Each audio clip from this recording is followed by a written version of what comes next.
Yana xafa bo'ldingizmi? Qalbingiz og'riqdan chil-chil sinib, parchalanib ketdimi? Nega yig'layapsiz deb so'ramayman. Chunki yuragingiz qanchalik iztirob chekayotganini, og'riqdan qiynalayotganini bilaman. O'tib ketmaydi degan ishingiz bor, muammoyingiz bor.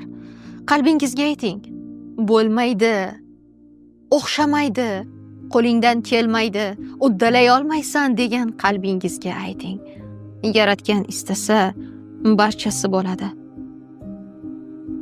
Faqat taslim bo'lmang. O'sha yorug' kun kelgunicha sabr qiling. Ishoning, oz qoldi. Qanchalik inson qiyin davrda tursa, shunchalik baxtli kunlariga oz qolgan bo'ladi.